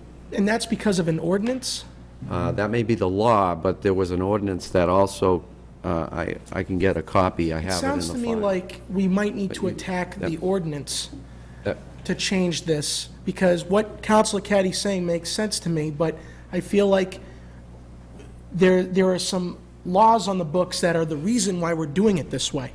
And what he's saying makes sense, and therefore, I would like to revisit that, the laws that we have that tie to this, to maybe change that. But the treasurer said that by cutting this, it won't necessarily reduce the amount of money we get intake, but we might be contractually obligated. So I guess my only question then would be to the mayor, Mayor, why are you agreeing to cut this by 10,000, given that contractual issue that we're talking about right now? I mean, The contractual issue is really that we spend 25% of it on marketing. So at the end of the day, we have to spend around $50,000 in marketing. So if you cut the budget by a certain amount, then we will have to reallocate those funds towards marketing purposes, whether we dedicate it to Civic Days, Long Joe, or some other purposes. it sounds to me like I don't want to, it's not that I don't want to cut this because I don't agree with what Councilor Caddy's saying. It sounds to me like there's more to this than just making this cut, and that's the end of it. It sounds like there's some underlying legislation that we have to go at first before we do that. Mr. Caputi. I believe you can opt out of the program. You can, we voted to accept 4%, but you could have accepted 2 or 3%, and you can opt to get out of the program and accept nothing, so we end up losing all the revenue. I believe also that we chose the 25% of that 4%, and we chose to go with Johnny Appleseed as the conduit to promote tourism around here rather than go somewhere else with it. So we're using that 50 grand for Johnny Appleseed to market, and what the mayor is saying is that if we don't use the 50 grand for Johnny Appleseed, we would redirect that money internally to market ourselves. That is correct. So we're going to spend 50 grand whether it's here or in another account in the city budget. Given that, I would not support cutting it because it's not going to make any difference until we attack the heart of the problem that needs to be addressed outside of this discussion, in my opinion. Thank you. Councilor Conry. Yes. Councilor Caddy. I really want to market the city. I really want to market the city. I put in a petition this year to put an electronic sign on Route 2, and it got passed. I called the mayor today. Let's put an electronic sign on the little police hut down at the parking garage that says Long Joe with a date, Beer Fest for a date, 4th of July fireworks. Every time we advertise, any one of our nonprofits that are trying to raise money in Fitchburg needs to advertise, they have to go to the Sentinels and they have to pay for advertisement. We need to market the city. I don't know if you're missing my point. I'm frustrated with it. Other cities in town are getting the same services from Johnny Appleseed as we are. So what benefit are we getting for our $50,000? If you're from a city that doesn't pay anything, you can still go down there and advertise with Johnny Appleseed. But Councilor, And if- those towns aren't collecting the taxes and keeping 75% of it. It's not clear. It's not clear, and I'm hearing that the money needs to be spent on marketing. Well, let's spend it on marketing. Then we need to change our ordinance to make it marketing instead of the Johnny Appleseed. It I isn't don't have a proven problem that with that's what it says. Yeah, I could, You said, "I think." I have think to is what- provide you with I have the document, I just have to, I'll provide it to the city clerk. I don't have a problem with changing But that. we're going for to the councils. continue to support this while other communities aren't. That's my problem. When is it going to end?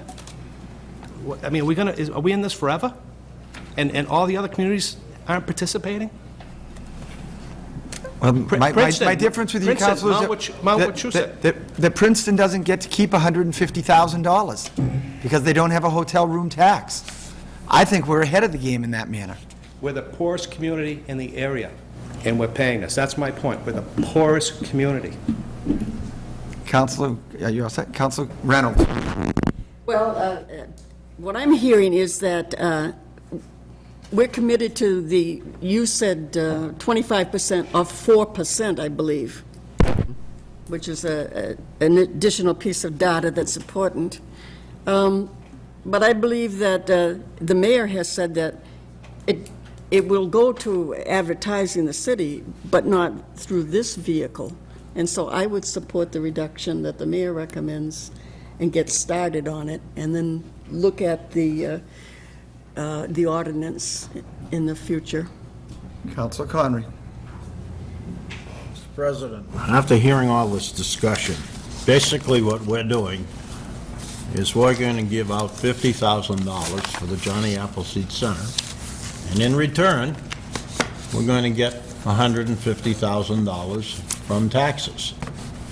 Therefore, I guess I would have to apologize to Councilor Caddy, but I think I would give out $50,000. If somebody was going to give me $150,000, I'd be $100,000 ahead. Thank you.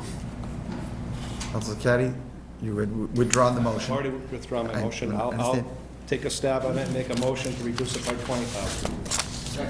We have a motion and a second to reduce page 63 miscellaneous expenses, Johnny Appleseed Center, from $50,000 to $30,000. Motion. Counselor Reynolds. I believe that what I heard was that we will receive the monies anyways, just how we allocate them for advertising ourselves. Is that correct?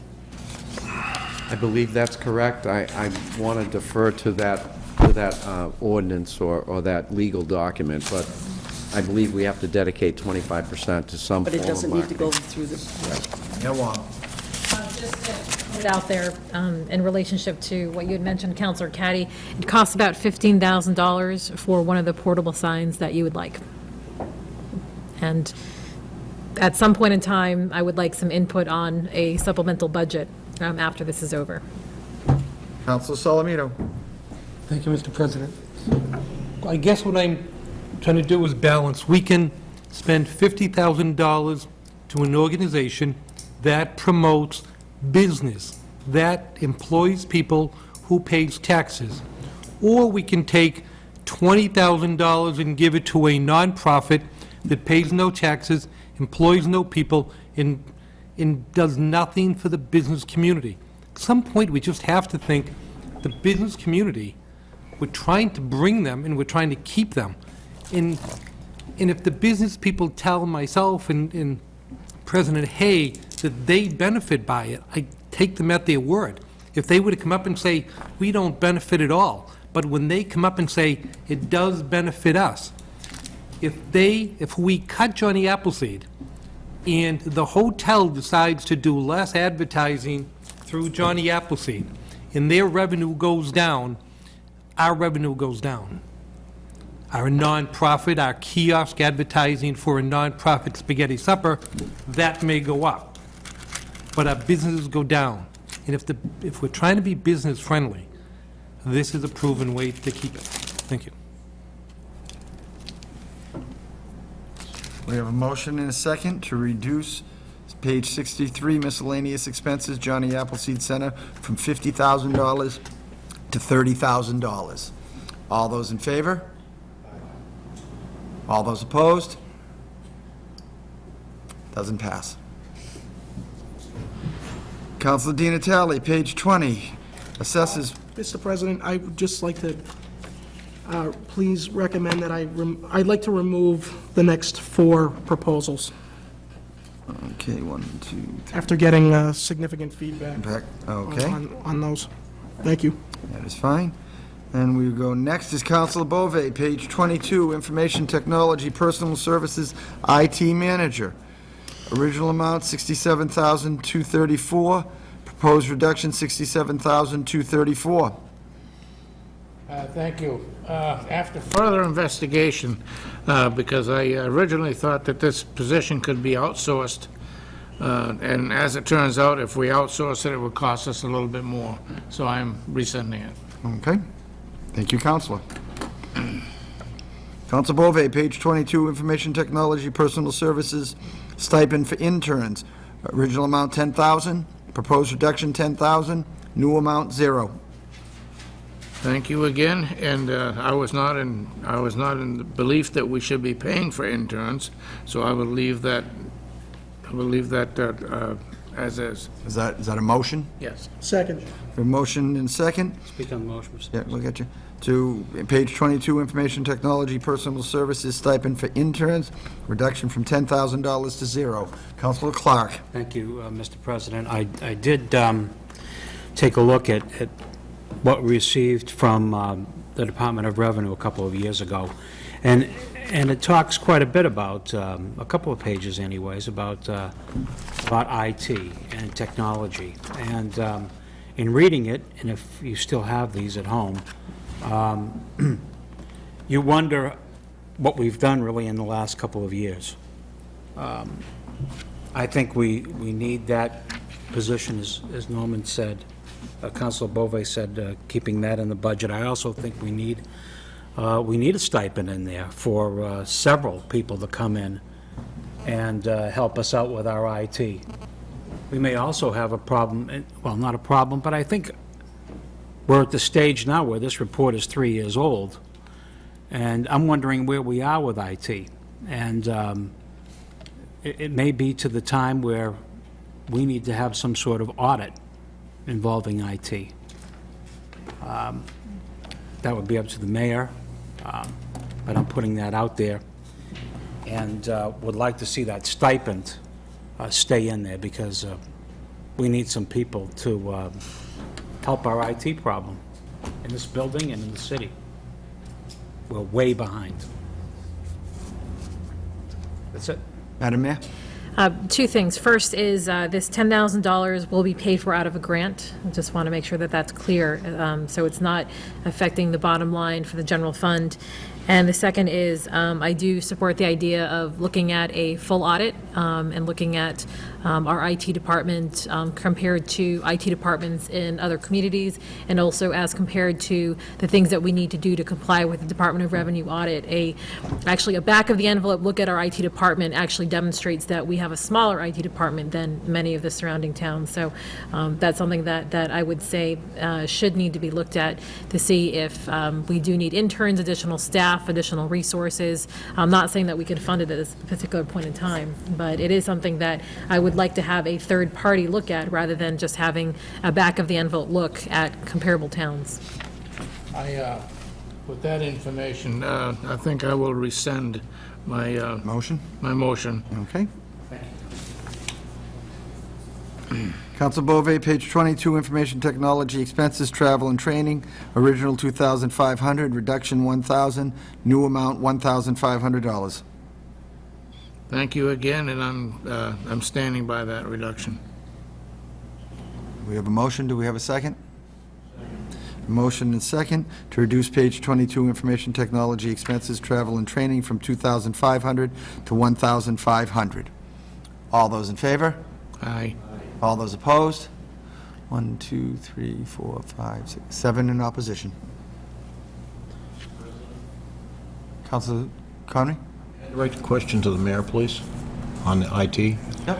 Mayor, for several years now, I have heard that the city was going to embark on installing a new telephone system in this building. Has anything at all been done on that? Not a wholesale change, because we haven't appropriated the $30,000 to do the wholesale change.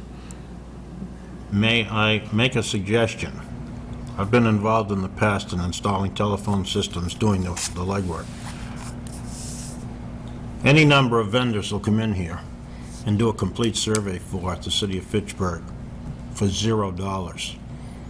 And I would like to make a suggestion, just a suggestion, that maybe our IT department should get on the ball with this and contact some vendors and have them do a study and present it to the city, because it will be free. We have had several vendors come in and take a look. I would certainly recommend that maybe especially since there's an audit on the table for discussion, there's a recommendation to have a presentation by the IT department to the council. Thank you very much. Councilor Di Natale, page 25, Tax Collection and Treasury Personal Services Overtime, original amount $3,500, proposed reduction $2,000, new amount $1,500. Move the cut be granted. Motion and second to reduce page 25 tax collection and treasurer personal services overtime from $3,500 to $1,500. All those in favor? Aye. All those opposed?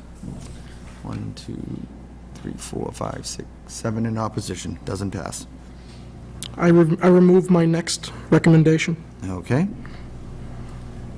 That brings us down to Counselor Di Natale, page 25, tax collection and treasury expenses, postage, $118,000, proposed reduction, $13,000, new amount, $105,000. Mr. President, Counselor Di Natale. I'll speak on, I'd like to motion that this cut be accepted. We have a motion and a second to reduce page 25, tax collection and treasurer expenses, postage, from $118,000 to $105,000. Counselor Di Natale. Thank you. Speaking on the motion, I reviewed some past FA-TV tapes from prior budget meetings. I read Mr. Doheny's explanation. For 7 years, we haven't broached $100,000. I'm asking that the money be $105,000. I understand his explanation. I heard the same kind of explanation last year and the year before that.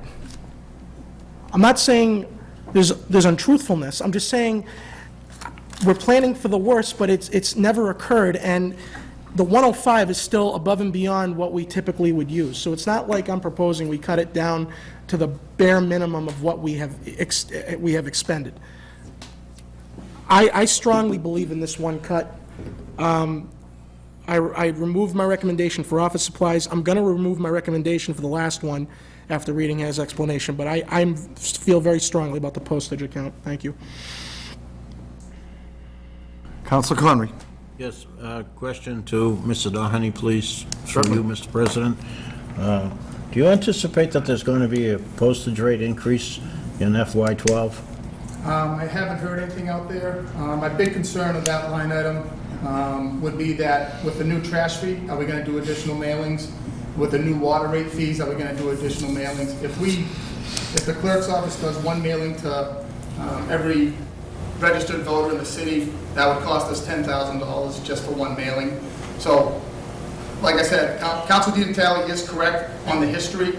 I do take a very conservative approach to this line item. I do postage for the entire city. I don't do it just for myself or my departments. I do it for the water, wastewater, clerk's office, retirement, all cities. So I definitely take a conservative approach.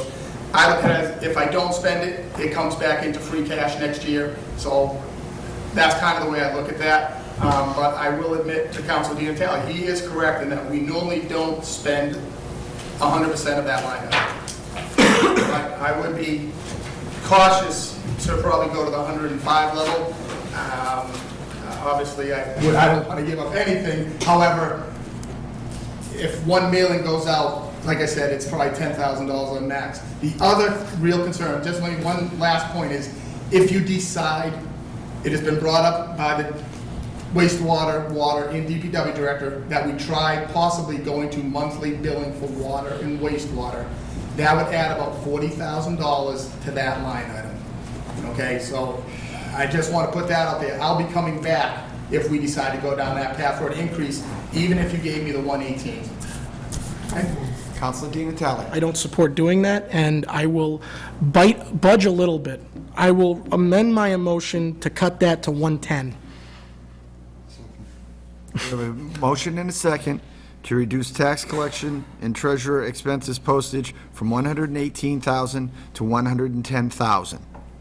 Second. Motion and second. All those in favor? Aye. All those opposed? 2 in opposition.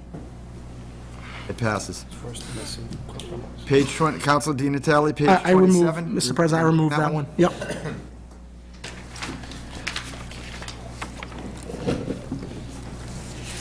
Councilors, we are at the end of the proposals.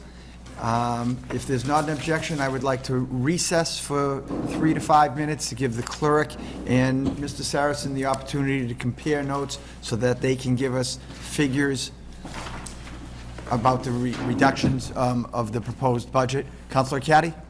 The mayor's recommendations on Johnny Appleseed, where do we stand with Johnny Appleseed? Did we keep it at 50, or were we bringing it to 40? There was nothing happened. Would you like to make a Make motion? a motion to accept the mayor's recommendation to bring Johnny Appleseed down to $40,000. We have a motion and a second to reduce page 63 miscellaneous expenses, Johnny Appleseed Center, from $50,000 to $40,000. All those in favor? Aye. All those opposed? One in opposition. Should we hit the round? Councilors, we will recess to give the clerk and the auditor an opportunity to come up with some numbers for us, and we'll be back in just a couple minutes. Thank you. After conferring with the auditor and the clerk, I have some new numbers for our sheets, and council can vote on them.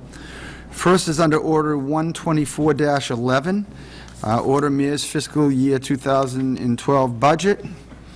The original amount was $95,870,841. That's the cut, We have cut $262,910. New number is $95,607,931. Wastewater was $10,588,948. It has been reduced by $90,000 to $10,498,948. And water enterprise was $5,310,257, reduced by $20,000 to $5,290,257. And the airport was $1,074,276. That remains the same. If we could have a motion to amend 12411 and the orders that apply to it, we can move forward. Motion to amend 12411 to the stated numbers and the orders that they pertain to. We have a motion and a second to amend 12411 to the stated numbers and the orders that connect to those numbers. Madam Mayor. I just want to double-check a couple of things, and if it deems a correction, then we can do that in a supplemental budget. But several of the line items do not have a net effect in the bottom line of the budget number. So if the 93 million and so on does include, for example, a $10,000, I'm sorry, like the $6,160 reduction in the housing grants manager, if that's funded by CDBG, then that would not impact the bottom line number. Yeah, the 6,000, whether or not it's the full 6,000 or 3,000, if it's okay that we could, after conferring further, we could make that adjustment. When you need to. Right. Right. We don't need to do that now. These numbers can stand. Well, Yeah, I mean- technically, it's $6,000 that I don't have, because what we're doing is we're reducing $6,000 in funding from CDBG, not $6,000 in funding that is a net part of the general fund budget that you're voting on So tonight. are you saying that Mr. Saracen included that 6,000 in this number and it should be added back in? That would be the cleanest way to do it, or I could come back for the $6,000 later. Where would it be added back in, Mr. Saracen? Well, we could, if you want, if it was 90%, we could add back $5,000. Why would it be Bring 90? close. Why not add these? Because the amount of that line item that was funded out of the general fund, I believe, was 10%. So. Oh, okay. So we could probably just add, So I'll give you is an the amount. recommendation that we make the general fund amount $95,612,931? Is that correct? Let me Add just see how you- $5,000 to that amount. I mean, that would be reasonably close, so I think that would be fine. If you add 5,000 to that, that will address that concern. Who made the motion? Counselor Joseph, would you amend it to include, add $5,000, so it's $9,500,000? What's the number, Dick? I'm sorry. 95,612. 612. 931. 931. Got it? Okay, we have a motion and a second to amend 12411 to the stated numbers in the orders that connect to them. All those in favor? Aye. All those opposed? It is unanimous. 12511 to 13111. Second. Sorry, Counselor? Motion to approve or 12511 through We've already 13111. done, oh, no, because we only did the ones that were connected, and there may be some that aren't connected. Can we amend 12411? Isn't there supposed to be a second vote? We just, Vote as amended? no, we've amended it, and then we'll refer it out to the full council at the special meeting that follows. Oh, okay. But yes, Counselor Joseph, good point. We need a vote on any order that did not connect to the amendment of on 124 to be approved. We have to vote for the amended order. 12511 through 13111. No, it's the whole council's. We have motion, do I hear a second? Second. Motion is second for 12511 up to including 13111, Counselor, was that right? Yes. All those in favor? Aye. All those opposed? Motion to accept 13211 through 13811 as amended, if impacted. Motion second to accept 13411 up to including 13811 as amended. All those in favor? Aye. All those opposed? It is unanimous. Motion to adjourn. We have a motion second to adjourn. All those in favor? Aye. All those opposed? We are adjourned. Thank you, councilors.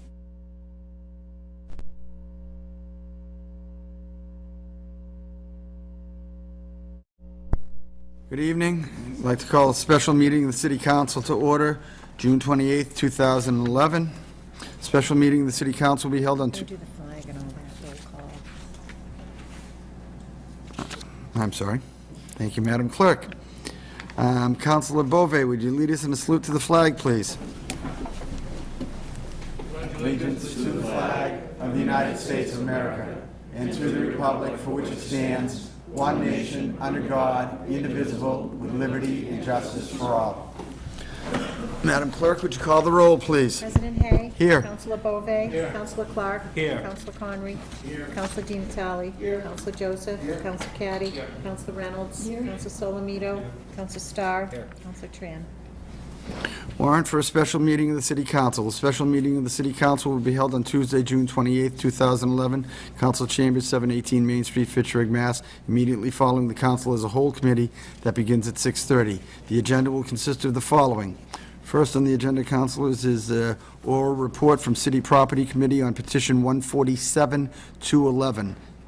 City Property Committee met at 6:10 this evening. We had two items on the agenda. One was 14711 to David Outman, representative of MA Land Conservation Trust, to approve a conservation restriction as outlined in enclosed petition for a certain parcel of land located between West Street and Westminster Hill Road. After discussion, the motion was passed 3-0.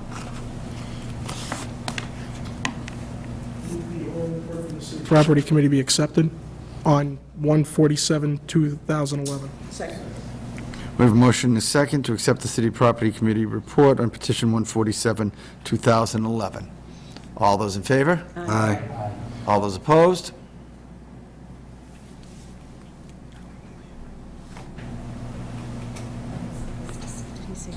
Do you have discussion, Councilor?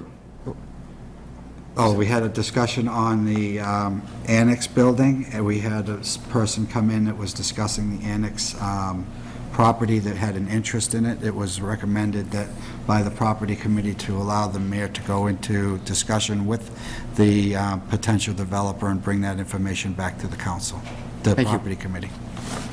Move to order. Sorry? Move to accept the discussion. Don't need a motion. Don't need a motion on it, Counselor. Order pertaining to city property petition 147-211, 157-211, order accepting 6 acres more or less located off West Road in the southerly side of Westminster Hill Road for park purposes and approving a conservation restriction on said parcels. Councilors, we would need suspension in order to address this evening. Motion for suspension of the rules on 156. Second. We have a motion and a second for suspension of the rules on 157-011. All those in favor of suspension? Aye. All those opposed? It is before you. Motion to adopt 157, 2011. Motion and second to adopt 157, 2011. All those in favor? Aye. All those opposed? It is unanimous. Mr. President, if I might, would like to note that David Outman is here. In case the council had any questions, he was president for the Property Committee and for the Conservation Commission's meeting, and I'd just like to, through you, thank him for his perseverance in helping the city acquire this property. I'd like to thank you for your willingness to be here and your willingness to sit through it. And now you don't have to say anything because it just passed. Okay. Thank you. Oral report from the council as a whole committee regarding the mayor's fiscal year 2012 budget and related orders. Accept the council as a whole recommendation for the mayor's budget of 2012 and related orders. Motion and a second to accept the mayor's fiscal, the amended mayor's fiscal year budget 2012 and the related orders. President, speak on the motion. Speaking to the motion, Councilor Di Natale. Can we have a roll call vote on this? Absolutely. I don't have a problem. Yep, I don't have a problem. Okay, we will have a roll call vote. Madam Clerk? President Hay? Yes. Councilor Bove? Yes. Councilor Clark? Yes. Councilor Conry? Yes. Councilor Di Natale? No. Councilor Joseph? Yes. Councilor Caddy? Yes. Councilor Reynolds? Yes. Councilor Solomito? Yes. Councilor Starr? Yes. Councilor Train is absent. Adopted 9 to 1. 9 to 1. Passes 9 to 1. Motion to adjourn. Motion and second to adjourn. All those in favor? Aye. All those opposed? We are adjourned. Council.